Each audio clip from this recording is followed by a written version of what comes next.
कि ये जो हमारा जीवन है, इसमें दो ही चीज है जो हमेशा रहने वाली है।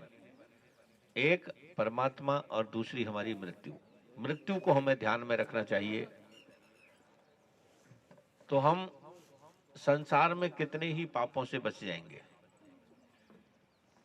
एक मुझे छोटा सा दृष्टांत याद आता है। एक किसी मैगजीन में मैंने पढ़ा था, बहुत दिन पहले की बात है। तो एक इंग्लिश की मैगजीन थी, मैं उसे पढ़ रहा था। मैंने एक व्यक्ति की कहानी पढ़ी, मुझे बहुत अच्छी लगी। उस व्यक्ति का नाम था रॉल्फ पैकर। उसने पूरे जीवन पैसा कमाया और पूरे जीवन पैसे को ही महत्व दिया। पैसे को उसने इतना समझा कि पैसे के चक्कर में कि मेरा पैसा खर्च ना हो, अपना विवाह तक नहीं किया। कि विवाह करेगा, पत्नी आएगी तो पत्नी तो खर्चा बताएगी, और संतान पैदा होगी तो वो भी खर्चा बताएंगे, और मुझे पैसा चाहिए। उसने विवाह भी नहीं किया अपना। खूब पैसा कमाया। जिंदगी के 45 साल निकल गए। 45 साल तक उसने सिर्फ पैसा पैसा पैसा और कुछ नहीं किया। एक दिन उसको कोई बीमारी लगी और डॉक्टर के पास गया। डॉक्टरों ने कह दिया कि इस बीमारी का कोई इलाज नहीं है, अब तो भगवान से प्रार्थना करो, वही सही कर सकते हैं। अब जाकर के उसे चिंता हुई कि तूने पूरे जीवन पैसा कमाया और इतनी बड़ी संपत्ति खड़ी कर ली, लेकिन अब इसका होगा क्या? ये बीमारी लगी है, इसका कोई इलाज नहीं है, कोई इसकी दवा नहीं है, मर जाएगा, चला जाएगा, फिर ये पैसे को कौन भोगेगा? ना तो संतान है, ना कोई वारिस, ना कोई नहीं है, सरकार ही लेगी। तो किस लिए इतना किया? पर उसके दिमाग में एक विचार आया। उसने कहा कि ये पैसा मुझे ऐसे आसानी से तो नहीं देना है किसी को। तब एक उसने कंपनी बनाई और कंपनी में दूर दूर से वैज्ञानिकों को भर्ती किया। अच्छा पैसा दिया उनको। पैसे की तो कमी थी नहीं उसके पास, और अब पैसा उसके किसी काम का भी नहीं था, क्योंकि वो तो मरने वाला था। इसलिए उसने वैज्ञानिकों को खूब पैसा दिया और वैज्ञानिकों को बताया कि एक ऐसी इस तरह की बीमारी आने वाली है जीवन में, उस बीमारी का कोई टीका खोजो, उसकी कोई दवाई निकालो, कोई वैक्सीन ढूंढो। उन्होंने मेहनत की। खूब मेहनत करने के बाद में उसका एक टीका निकाला। अब उस बीमारी का जब टीका निकाला तो कहा कि ये टीका तो हमने निकाल लिया, पर अब बीमारी किसको है, इसका परीक्षण किसके ऊपर करें? जब उसने बताया कि ये बीमारी मुझे है, मेरे ऊपर इसका परीक्षण करो, वो टीका सबसे पहला उसी व्यक्ति को लगाया गया और वो कामयाब रहा।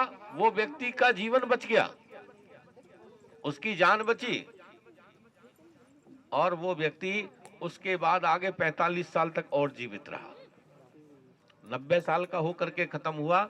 मैंने जिसकी कहानी बताई, जिसका नाम था रॉल्फ पैकर, और उसने जो टीका खोजा था, जो दवाई जिस बीमारी की बनाई थी, वो इंजेक्शन का नाम था पेनिसिलिन इंजेक्शन। पेनिसिलिन शायद हम में से किसी किसी को, कोई बहुत से लोगों को लगा भी होगा पहले बचपन में। उसको पहले देखते थे कि ये किसी को मतलब साइड इफेक्ट तो नहीं है इसका कोई, हाथ में लगा करके देखते थे। यदि साइड इफेक्ट होता था तो नहीं लगाते थे, और नहीं होता था तो उसे लगाया जाता था। टेस्ट करके लगाया जाता था वो। इसमें 3-4 क्वालिटी के आते थे। अरे वाह वाह, सब तैयार हुआ। बाद में तो पेनिसिलिन का इंजेक्शन 18 तरह का आया है। हाँ, बहुत तरह का था, लेकिन जो सबसे पहला टीका था वही सबसे ज्यादा कारगर था और सबसे खतरनाक भी था वो। तो आप सोचो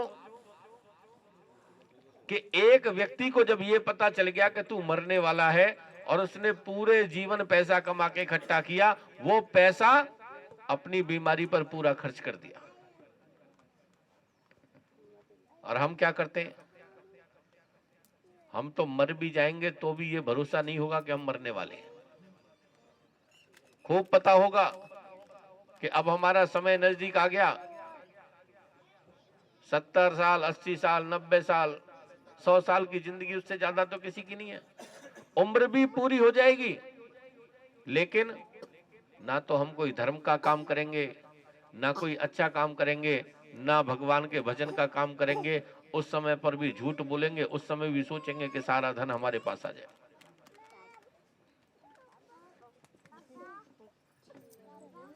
तो ये उन्हीं के साथ में होता है जिनको भरोसा नहीं होता, या जिनको ये पता नहीं होता कि तुम्हारी मृत्यु भी होगी। इसीलिए कहा गया है कि मृत्यु को याद रखना बहुत जरूरी है, और एक परमात्मा को। इन दो चीजों को याद रखो, यही दो चीज आपके कल्याण करने वाली हैं महाराज। बाकी और जो जीवन है, ये संसार है, ये किसी काम का नहीं है। ये जो संसार है जिसमें हम रहते हैं, यहाँ पर जो लोग हैं, ये तो सब मतलबी दुनिया है। ये तो मतलब के लोग हैं, मतलब से ही आपसे व्यवहार करेंगे, मतलब से ही आपसे रिश्ता रखेंगे। मतलब नहीं होगा तो कोई किसी का नहीं है। मतलब का व्यवहार यहाँ पर इंसान की कीमत कोई नहीं, बच के निकल जा इस बस्ती से, करता मोहब्बत कोई नहीं। आपसे सच्चा प्रेम कोई नहीं करेगा। हाँ, सच्चा प्रेम यदि कर सकते हैं तो माँ बाप कर सकते हैं, और कोई नहीं है संसार में ऐसा। बाकी तो सब मतलब की दुनिया है। और मतलब इतना ही नहीं, आपके जीते जी तो मतलब है, नहीं है तो आप देख लो। कोई आदमी आपको कितना ही अच्छा हो, जो आदमी रोजाना आपको प्रणाम करके जाता हो, अब एक दिन उस आदमी को पैसे की जरूरत पड़ जाए, तुम्हारे पास आ जाए मांगने के लिए, तुम उससे मना कर दो, दूसरे दिन से ही उसका व्यवहार देख लेना कैसा रहेगा। कहो तो मुड़ के देखेगा भी नहीं, क्योंकि तुम उसके काम नहीं आए, उसके मतलब में नहीं आए।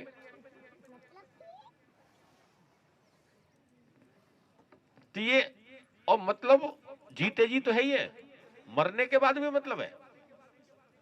मरने के बाद भी आपसे मतलब ही रखेंगे, बस मतलब की चीज रखेंगे, फालतू की नहीं। नहीं है तो बताओ, आपके यहां जब किसी की मृत्यु हो जाती है, कोई ना कोई तो, किसी ना किसी की मृत्यु तो होती होगी। जब उसकी मृत्यु हो जाती है तो उसके जो कपड़े लत्ते पहनता है उसका क्या करते हैं? हैं? क्या करते हैं बताओ भैया? दान कर देंगे, किसी को बांट देंगे, जला देंगे, घर में तो नहीं रखेंगे। हैं? यहाँ तक के वो जो खाट बिस्तर पे जिस पे उसकी मृत्यु होती है उसे भी नहीं रखते, है ना? मृत्यु के टाइम पे जो खाट बिस्तर होता है उसे भी नहीं रखते। और जो उसने सोना चांदी पहना होता है उसका क्या करते हैं? हैं?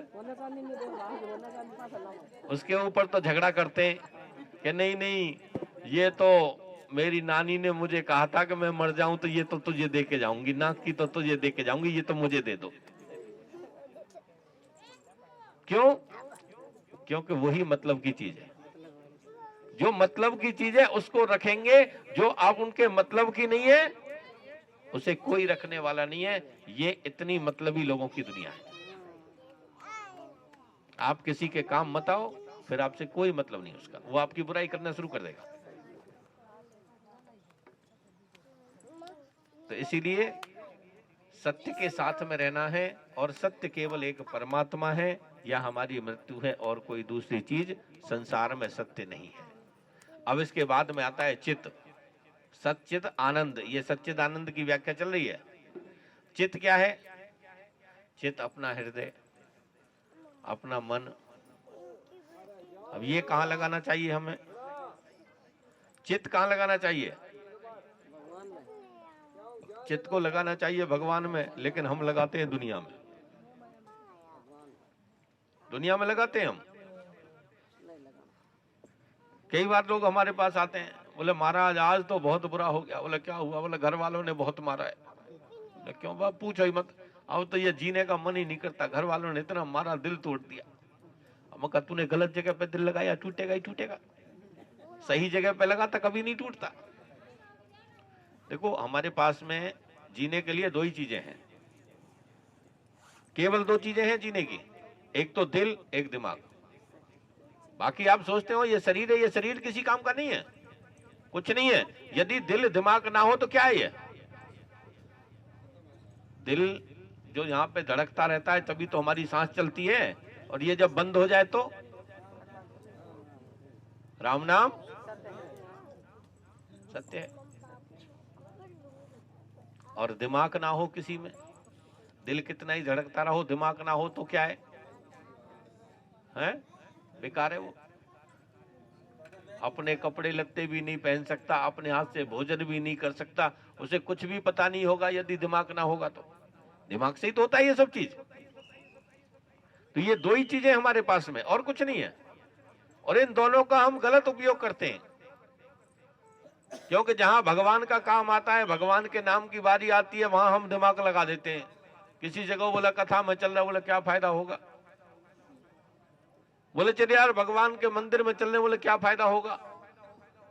बोले भगवान के दर्शन करने के लिए, परिक्रमा करने के लिए, वो क्या फायदा होगा। वहां पहले फायदा ढूंढेगा, और जाएगा भी तो मांगने जाएगा वहां।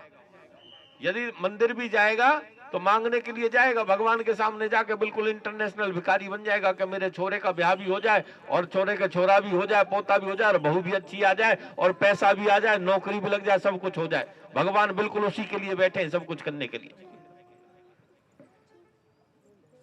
दिमाग पहले लगाते हैं वहां जाके, और अब जब दिल की बारी आती है तो वो लगाते हैं दुनिया में कि मेरे बेटे को कुछ हो ना जाए, मेरी बेटी को कुछ हो ना जाए। बुखार तो नहीं आ गया, वो उसे बुखार आ गया तो मां की जान निकल जाती है पहले।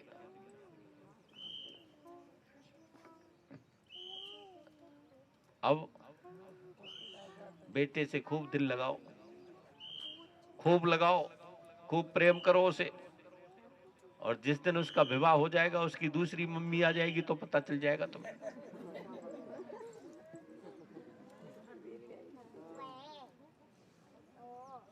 बदलाव आता है नहीं आता? हर किसी में बदलाव आता है।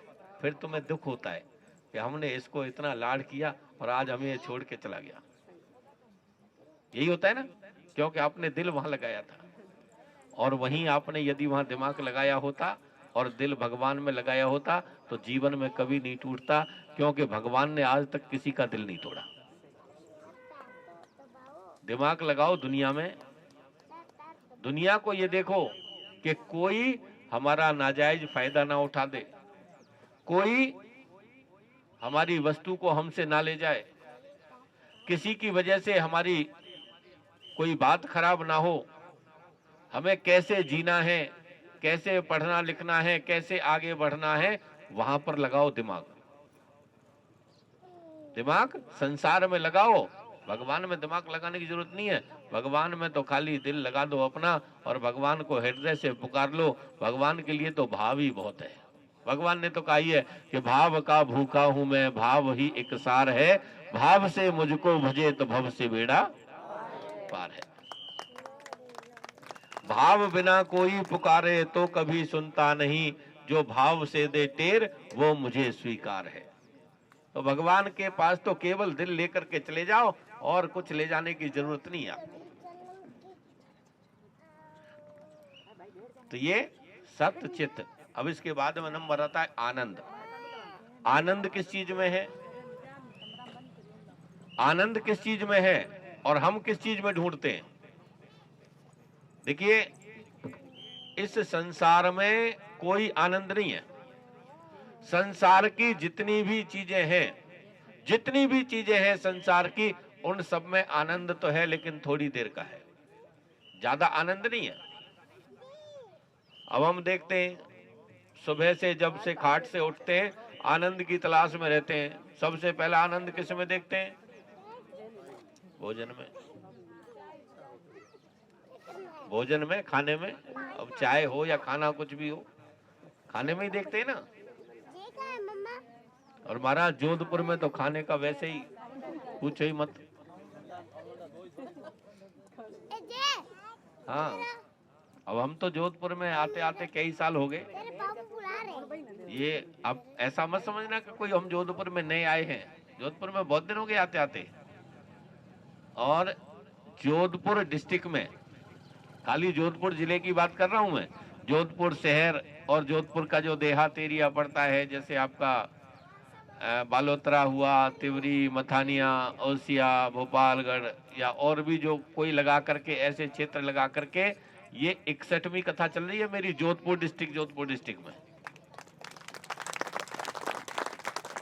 तो इसलिए पता है जोधपुर का, तो अब हमें तो लोग रोजाना कोई ना कोई अपने घर भोजन पे निमंत्रण देते हैं, बुलाते हैं, तो महाराज इतनी तरह के भोजन बना के रख देते हैं कि पहले खाने में उतना समय नहीं लगता जितना सोचने में लग जाता है कि खाएं क्या, कहां से शुरू करें।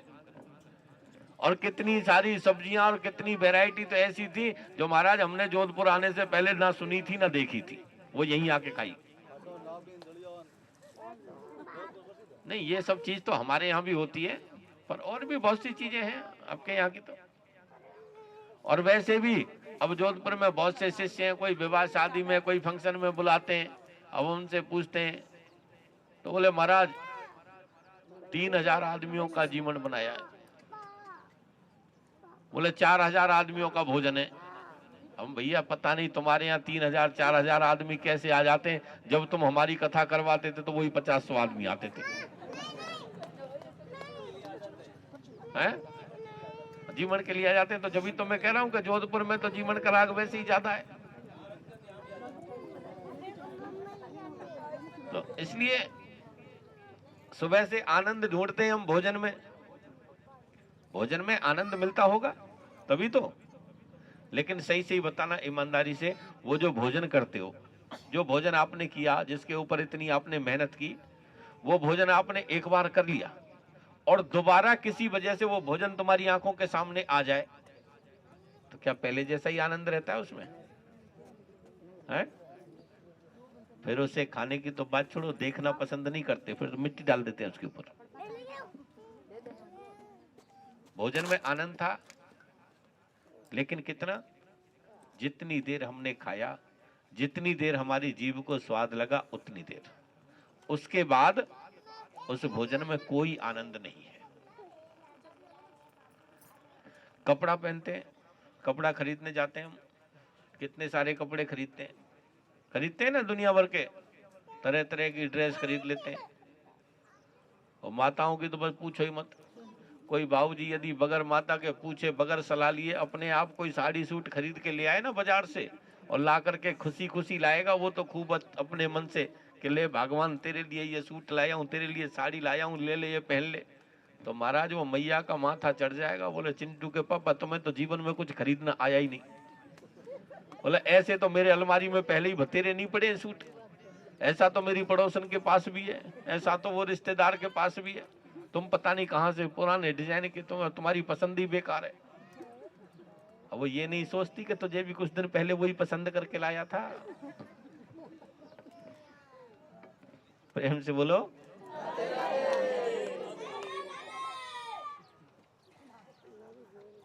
और कहो तो वो खुद ही जाए, फिर बोले चलो और दुकान वाले के पास में उसे बदल के दूसरा लेके आएंगे, और चाहे फिर उससे घटिया लेके आ जाए, कोई फर्क नहीं पड़ता। फिर वो पहला अच्छा, वो दूसरा चाहे और बेकार ले आए।